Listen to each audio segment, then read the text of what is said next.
स्वागत है दोस्तों आप सभी के एक बार पुनः। हम आज पढ़ रहे थे द्विवेदी युग, जिसमें हमने द्विवेदी युग के प्रमुख कवियों को पढ़ चुके थे। अब पढ़ना है हमें द्विवेदी मंडल के बाहर के जो कवि हैं उनके बारे में। उनको कालक्रम के अनुसार पढ़ते हैं। तो द्विवेदी मंडल जो बाहर के कवि हैं उनमें से कौन से कवि हैं?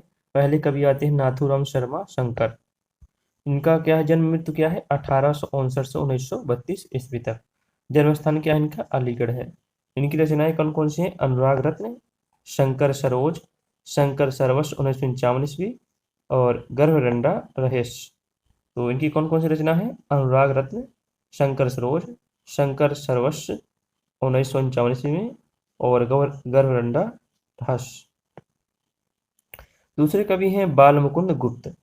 तो बाल मुकुंद गुप्त का जन्म कब हुआ? 1865 ईस्वी में हुआ। 1907 ईस्वी इनकी मृत्यु हुई। जन्म स्थान क्या है? रोहतक है। और इनकी रचनाएं कौन सी है? स्फुट कविता 1905 ईस्वी में। ध्यान देंगे, स्फुट कविता 1905 ईस्वी में। अगले कवि हैं लाला भगवान दीन। तो लाला भगवान दीन का जन्म मृत्यु क्या है? 1866 में इनका जन्म हुआ और 1930 ईस्वी में इनकी मृत्यु हुई है। और जन्म स्थान क्या है इनका है? तो जन्म स्थान इनका है फतेहपुर। और इनकी रचना कौन कौन सी है?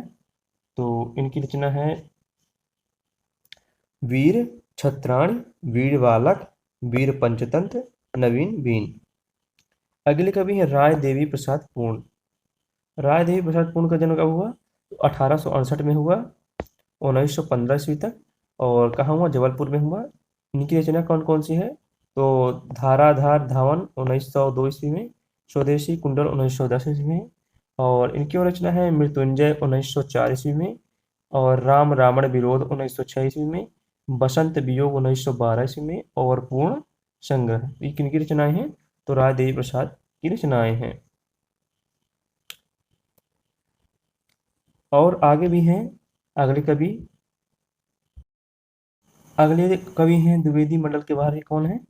सैयद अमीर अली मीर। और इनका जन्म क्या है? 1873 ईस्वी में। मृत्यु कब हुई? 1937 ईस्वी में। जन्म स्थान क्या है? सागर है। और इनकी रचना कौन सी है? उलाहना पंचक और अनुयुक्ति शतक। अगले कवि है कामता प्रसाद गुरु। ध्यान देंगे, इनका जन्म कब हुआ? 1875 ईस्वी में हुआ और 1947 में इनकी मृत्यु हुई। कहाँ जन्म स्थान हुआ? सागर में। इनकी रचना कौन कौन सी है?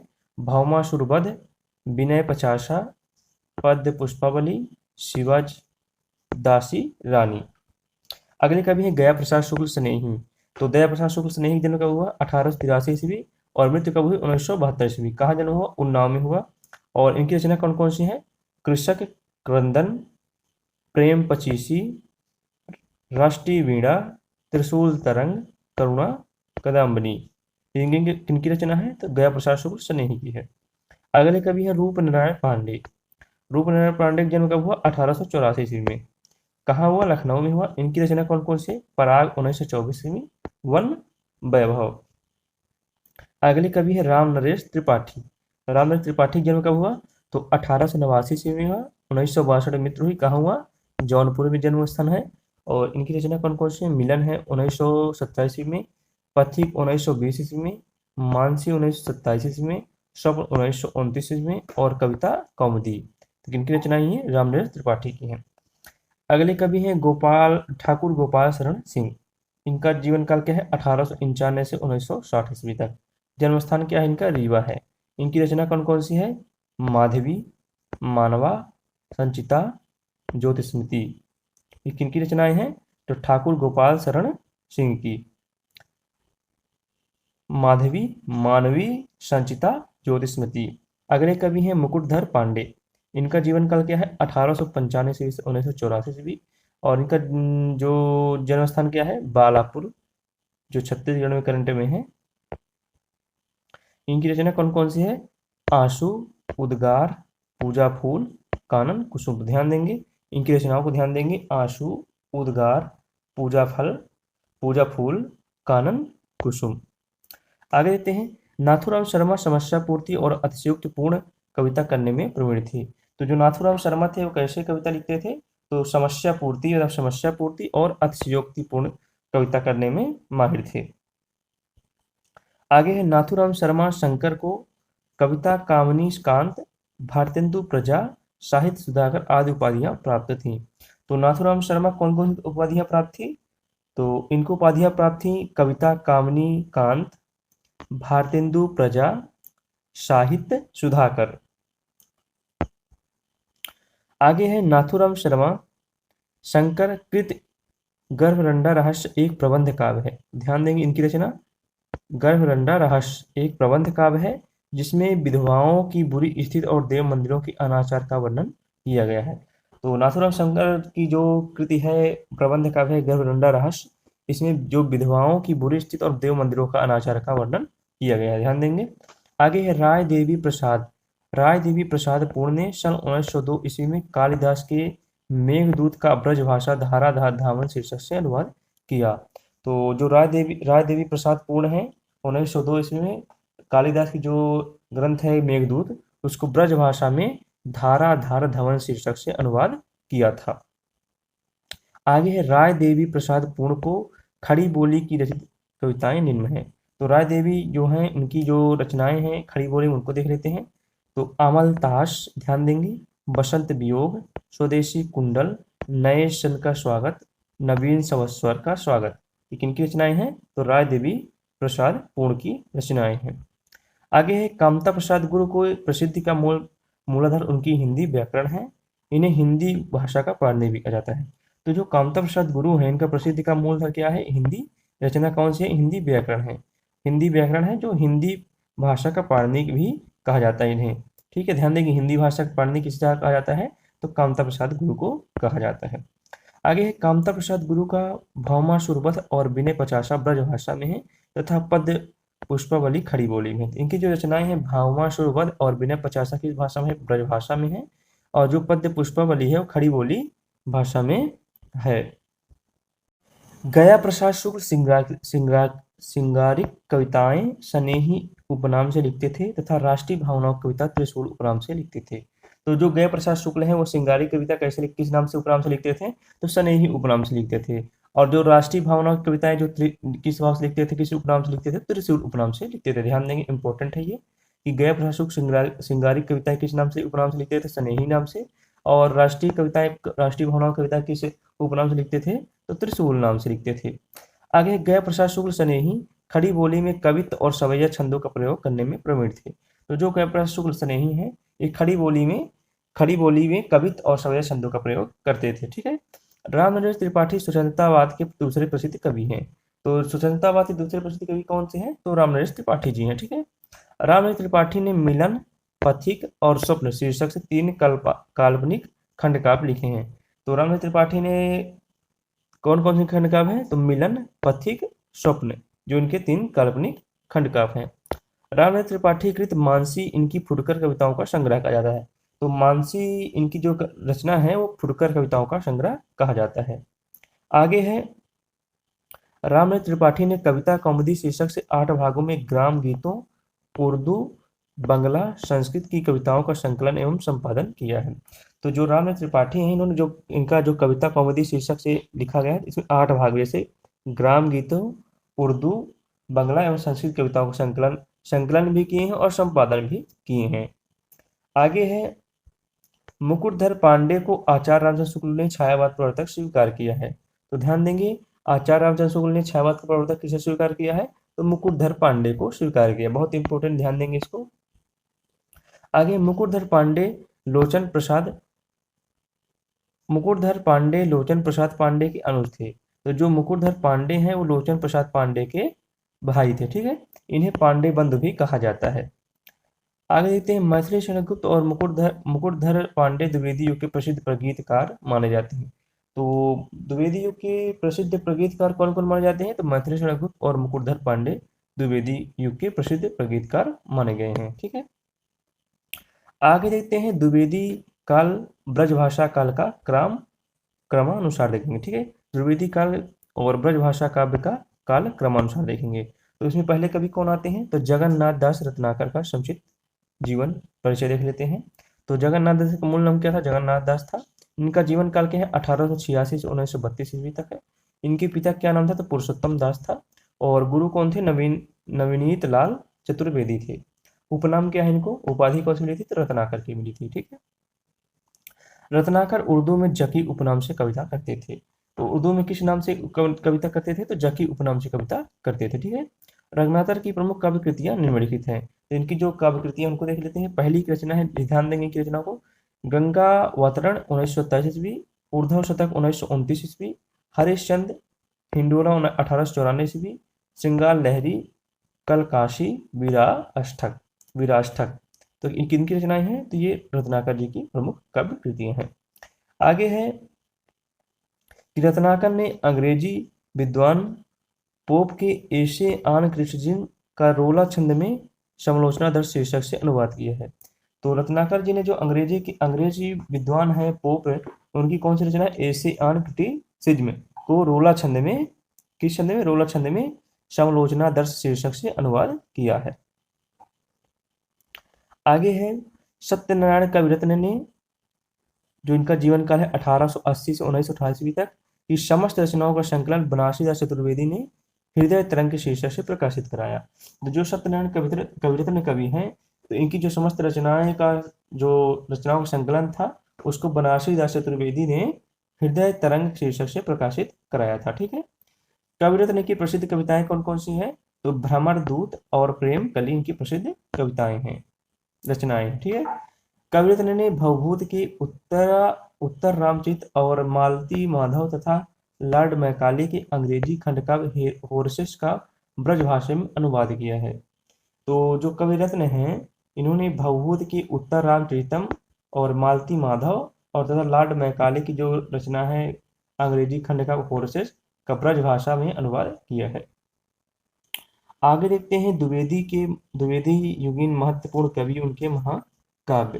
तो देख लेते हैं महाकाव्य कौन कौन से हैं द्विवेदी युग के महत्वपूर्ण कवियों के। तो द्वारका प्रसाद मिश्र द्वारा कौन सी रचना की गई है? कृष्णायन 1943 में, याद रखेंगे इसको। द्वारका प्रसाद मिश्र द्वारा कृष्णायन 1943 में। बलदेव प्रसाद मिश्र द्वारा साकेत संत 1946 में। उदय शंकर भट्ट द्वारा तक्षशिला 1931 में, बहुत इंपॉर्टेंट, ध्यान देंगे।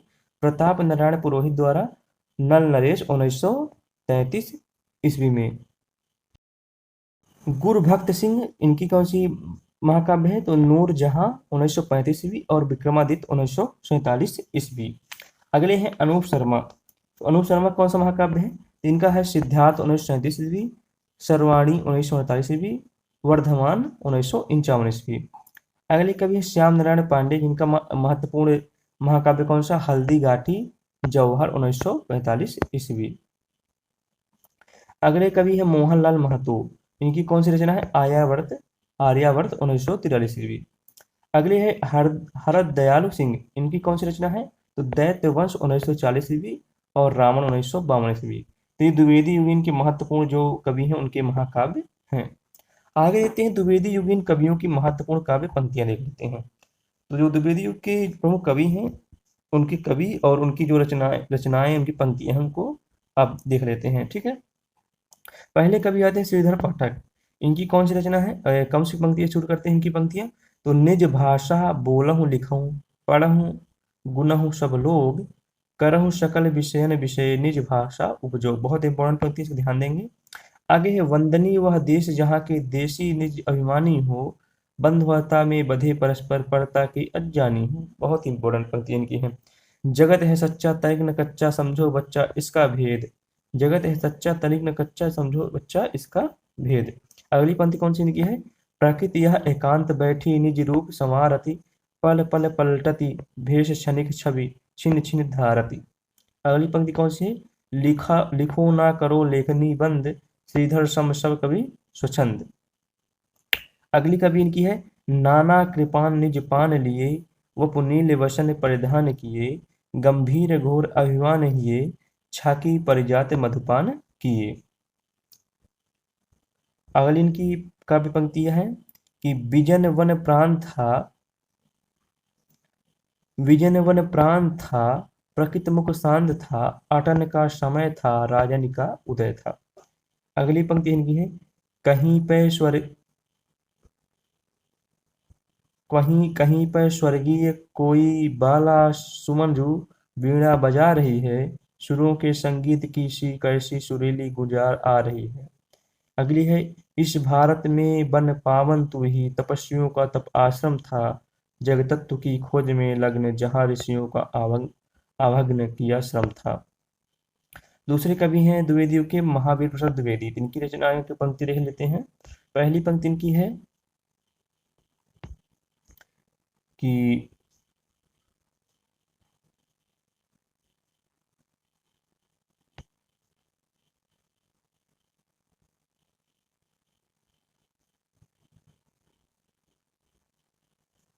सुरभि रूपे रस रसि रंजिते विचित्र वर्णाभरणे कहाँ गई औलिकानंद विधायनो महा कवि कविंद्र कांते कविते अहो कहा मांगल्य मूलमय वरि वृष्टि। दूसरी इनकी पंक्ति है तुम ही अन्नदाता भारत के सचमुच बैलराज महाराज बिना तुम्हारे हो जाते हम दाना दाना के मोहताज। इंपॉर्टेंट पंक्ति है, कोई ध्यान देंगे। श्रीयुत नागर बिहारी दशा तिहारी होबे विषाद मन माही अतीव भारी भैष भवानी के तव सेवा लागे कर्ण बढ़ो गा छूटी बटुवन दूध दुहा इन हाथन धार न कबहू दुहत माँ रूटी। अगली पंक्ति इनकी है सारी प्रजा सारी प्रजा निफड़ दीन दुखी जहाँ है कर्तव्य क्या ना कुछ भी तुझको वहाँ है। तो किनकी ये पंक्तियां किनकी रही थी? तो महावीर प्रसाद द्विवेदी की। अगले कवि हैं अयोध्या प्रसाद सिंह उपाध्याय हरिऔध। इनका कौन कौन सा पंक्ति है इनको देख लेते हैं।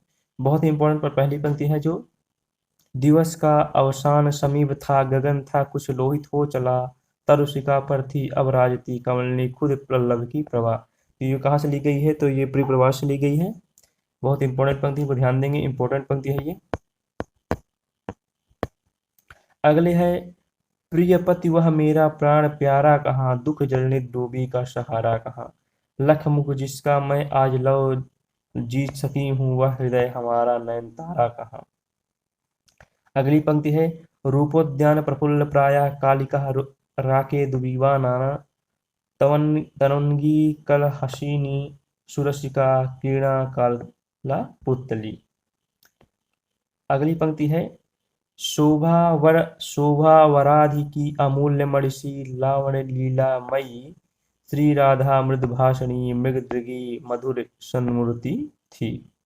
अगली पंक्ति है धीरे धीरे दिन गत हुआ पद्मिनी नाथ डूबे आई दोसा फिर गत हुई दूसरा बार आया। अगली पंक्ति है क्यों पले पीर कर किसी को तू है बहुत पालसी बुरी तेरी हम रहे चाहते पटाना ही पेट तुझसे पटी नहीं मेरी। इंपॉर्टेंट पंक्ति, इसको भी ध्यान देंगे। अगली पंक्ति है चार डग हमने भरे तो क्या किया है पड़ा मैदान कोशों का अभी। आगे देखते हैं मैथिली शरण गुप्त की रचना, जो उनकी पंक्तियां उनको देख लेते हैं। तो मैथिली शरण गुप्त की जो भारत भारती रचना है उसको देख लेते हैं। भारत भारती 1912 में लिखी गई थी। इनकी पहली रचना पहली पंक्ति है भारत भारती से ली गई है कि भूलोक का गौरव प्रकृति का पूर्ण लीला स्थल कहाँ फैला मनोहर गिरि हिमालय और गंगा जल जहाँ संपूर्ण देशों से अधिक इस देश का उत्कर्ष है उसका की जो ऋषभूमि है वह कौन भारतवर्ष है। बहुत इंपॉर्टेंट पंक्ति, ध्यान देंगे। भारत भारती से ली गई है पंक्तियां।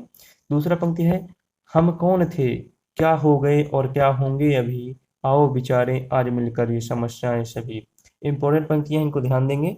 केवल मनोरंजन का ना कवि का कर्म होना चाहिए उसमें उचित उपदेश का भी मर्म होना चाहिए। बहुत इंपॉर्टेंट पंक्ति, कई बार ये प्रश्न पूछा गया है, ये पंक्तियां ध्यान देंगे। आगे है छत्री सुनो अब तो कुयस की कालिमा को मेट दो निज देश को जीवन सहित तन मन और ध्यान धन भेंट दो वैश्यो सुनो व्यापार सारा मिट चुका है देश का सब धन विदेशी हर रहे हैं पार क्या क्लेश का। बहुत इंपॉर्टेंट पंक्ति को भी ध्यान देंगे, बहुत इंपॉर्टेंट पंक्ति है। अगली जो उनकी रचना साकेत है जो 1930 में लिखी गई है उसको देख लेते हैं, उनकी पंक्ति देख लेते हैं। राम तुम मानव हो ईश्वर नहीं हो क्या विश्व में रमे हुए नहीं सभी कहाँ हो गया तब मैं निरीश्वर हूँ ईश्वर क्षमा करे तुम ना रमो तो मन तुम में रमा करे। ठीक है, ये कहाँ से ली गई हैं? साकेत से ली गई हैं। और साकेत से पंक्तियां देख लेते हैं कौन कौन सी हैं।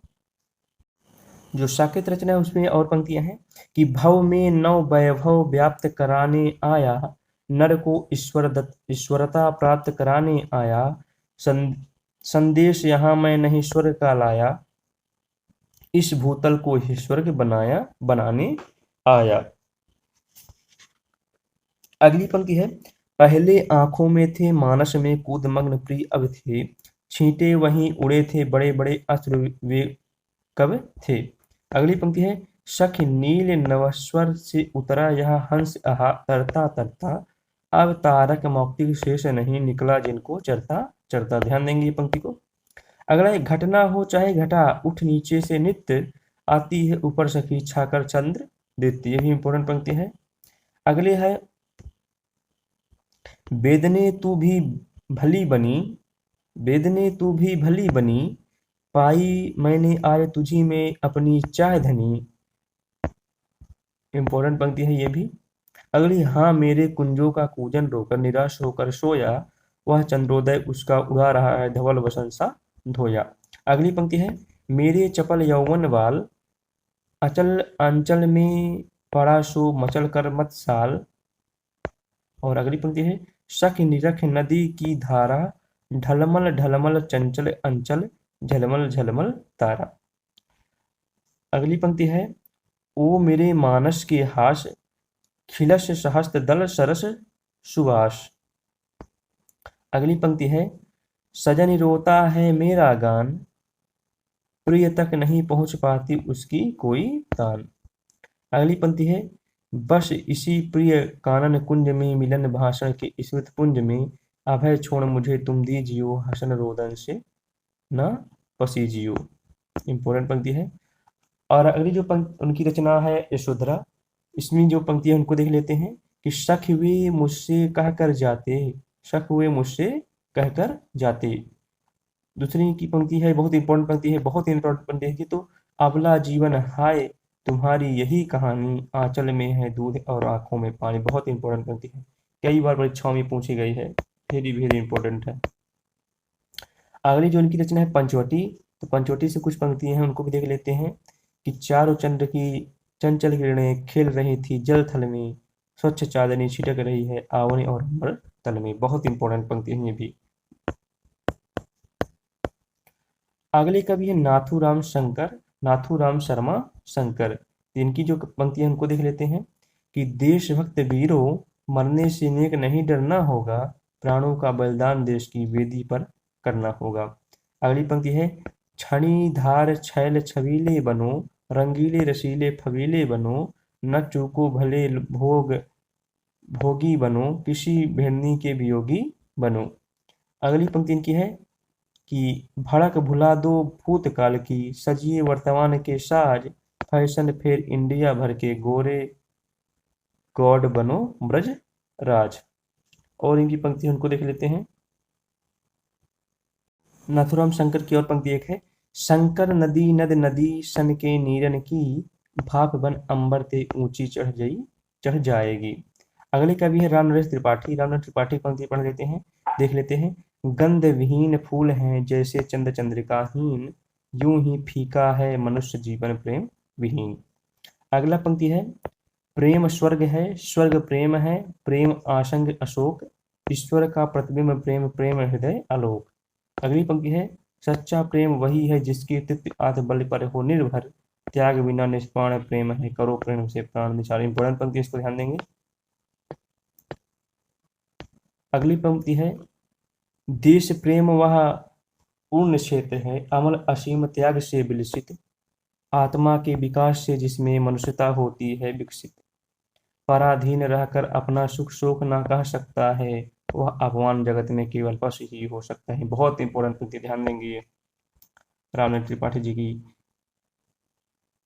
अगले कवि है जगन्नाथ दास रत्नाकर, उनकी पंक्ति देख लेते हैं जगन्नाथ दास रत्नाकर की।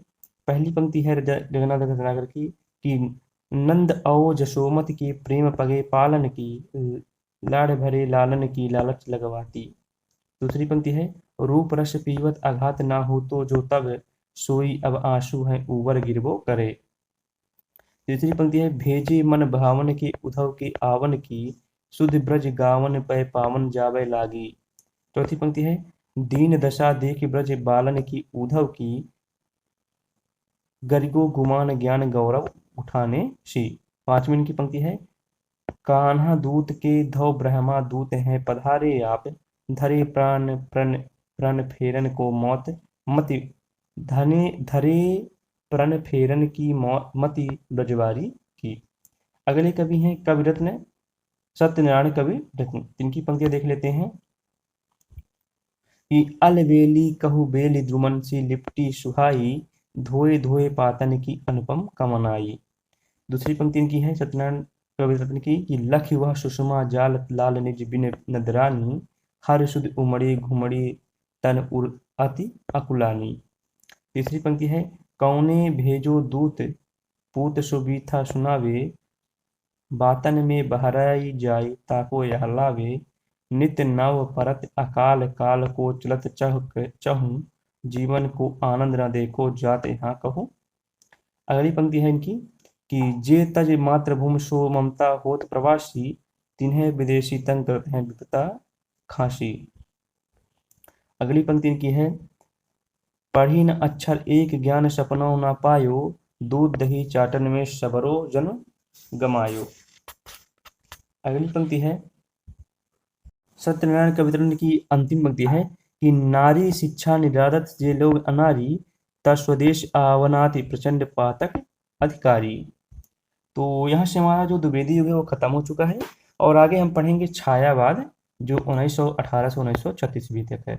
तो हमने ये जो हमारा पार्ट था 18 पार्ट था, इसके पहले हमने 17 पार्ट कर चुके हैं। तो अगर आप उनको देखना चाहते हैं तो डिस्क्रिप्शन में जाके उनका लिंक मिल जाएगा।